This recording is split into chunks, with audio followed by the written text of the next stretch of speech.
How's it going, everyone? This is Kevin. Today I want to bring you along with me to shoot on the Tamron 35-150 only at 35 f2 to see if we can create some cinematic goodness. So let's jump right into it.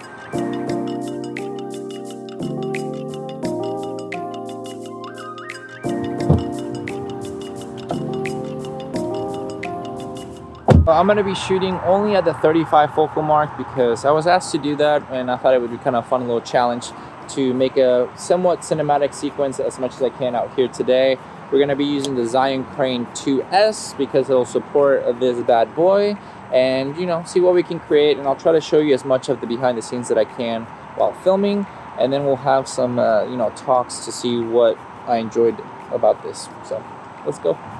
In this scene, I simply wanted to just follow shots from the side, from behind. This one I'm just showing you what it looks like from the side, but that's basically what I did.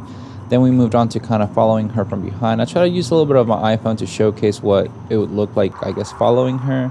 But I just had a lot of trial and errors with the gimbal since I haven't used it as much as I wanted to, just to, capture as much movement with as much stability as possible.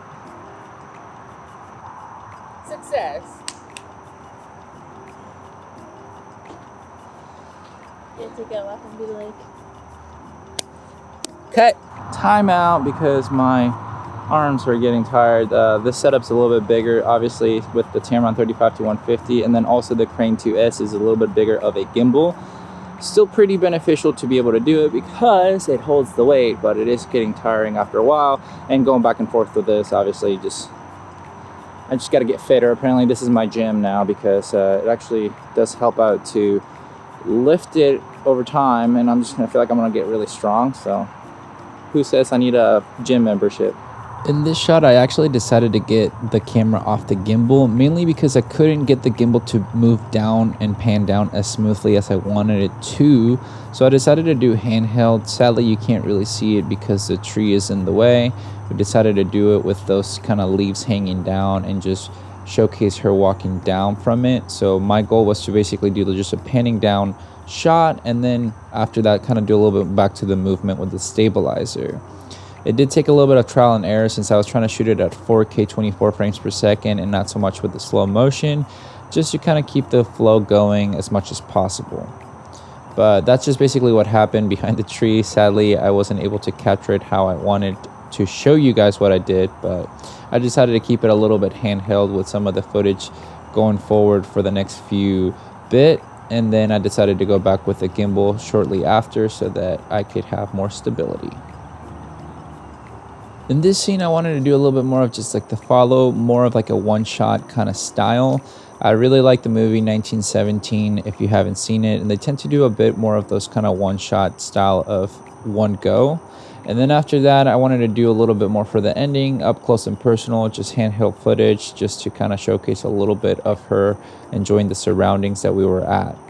But shortly after, kind of get the final shots just to end, and that's pretty much what it came down to, the footage. Alrighty, we're done with all this good stuff. Just trying to get myself to look more normal.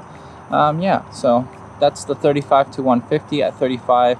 Mainly shot at f2. I try to keep it at that just to kind of challenge myself to just not change much of my settings and use more of the ND filter into it. At the beginning, I used a little bit of f2.8 just to see if I could, get more of the scenery with it. But overall, I just wanted to do more of the kind of bokeh of the lens itself just to see how well it would hold and, be able to use this bad boy as well. Any excuse to bring it out is always fun since it's still fairly new to me.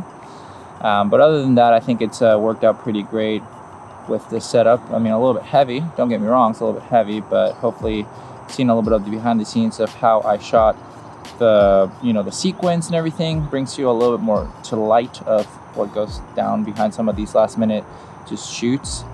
There was no planning whatsoever, no script, nothing. It's just kind of on the fly, and I thought it was kind of fun just to do it just because it seemed like a good day to do it. But other than that, I think having the 35-150 has been pretty great. Even with the setup being a little bit heavier, it just feels like you're actually, for me, it feels more stable because of the weight. Just kind of seems like it's just taking a little bit more of the movement. I don't know if you guys noticed maybe jitters or something like that, but to me it just seems like it's a really beneficial kind of setup. I did have to do a little bit of handheld here and there just because when the gimbal, a little bit of the transitioning that I would want just kind of weren't working as I would want them to be. So I just decided to go handheld with those, and I think it worked out pretty great. Just add a little different dimension into the video itself so that it's not always as smooth and perfect, especially if we're walking a lot. You know, sometimes it's nice to add a little bit of the movement, but you know, limiting yourself with only shooting at one focal length has been quite fun. I've done the nifty 50 portraits. I thought that was a lot of fun to do, so somebody gave me the idea to do the 35 only at f2 and do like a cinematic video. Maybe I'll take a couple photos of her with the 35 here for us, but other than that, it's just for the video today. If you want to see some photos that I might take with this today, go to the Instagram or Twitter account of mine. This is again the handle if you don't see it every time at the beginning when I'm doing my introduction. But yeah, hopefully you enjoyed this little bit of a video and had some fun with us, and I thank you for watching, you know, enjoying it and joining us with this. So it's pretty fun for me. But with all that said and done, guys, thank you so much for watching this video. Make sure to like and subscribe, share this video with a friend. I'll catch you guys in the next one. See ya.